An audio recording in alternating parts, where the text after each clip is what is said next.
welcome back. Let's take a further look at what we expect, or what you expect to feature in this amendment with respect to the designation of those two key offices. Well, you say it's not just enough to separate them. They need to also stipulate how or who is the appointing authority. But even if they've got security of tenure, does that guarantee anything? Well, to a certain extent, at least it's a good start. Like everything in this country, we have very good materials in this country, I tell you. Even though the way things are run here make most of them to just sit back and do nothing. Because like we know, in most cases, you don't really appoint the right people to certain positions. There are quite a number of people who can do some of these jobs in this country. But to get appointed, it's because you know somebody who knows somebody.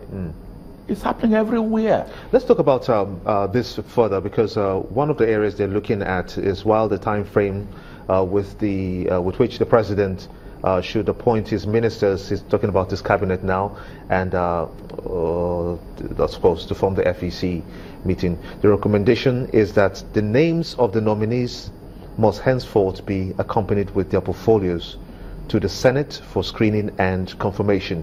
Now, to what extent do you think the failure of that has affected the present crop of ministers or the cabinet of the president?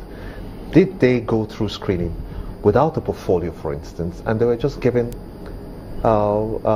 ministries to handle? Has that in any way diminished what would have been a result-oriented process? Oh yes, oh yes. I mean, it's clear to everybody. It has always been this way. You see, we copy the developed countries when it suits us. But some of the good things that they do, we do not want to copy them. In the UK, for example, where they run the parliamentary system, you have the government in opposition, or the party in opposition, has what it calls shadow secretaries of government or ministers who understudy a ministry where you have the substantive minister, but they are there in opposition. So as soon as they come in, they move in, they already understand that ministry. In the US, that we tell our constitution along, there you cannot get into a position unless you are versed in or have proper knowledge of that. But here, you just call in names. I won't mention anybody's name, but it's there. They are virtually, look, I'm sorry, half of the ministers here don't understand what the ministry that they are in are all about. They hardly understand. When you appoint them, then they start studying that ministry. And you notice when most of them go to functions, they don't just read the papers that their officers have prepared for them. You have good speech writers. They write and you read. Even when they are reading something, they can't even read it well. Is it out of place to read speeches?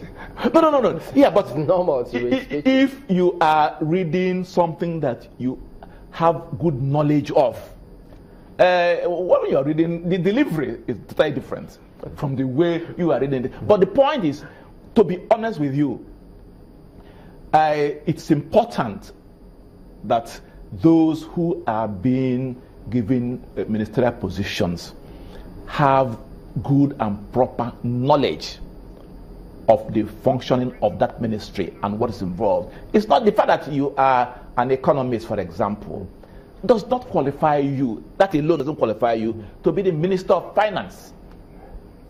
I mean, there are some experience, a lot of experience that is required, particularly in a country like this. Like I said, there are so many of them. Many that you want to give job to the political sons or children or friends.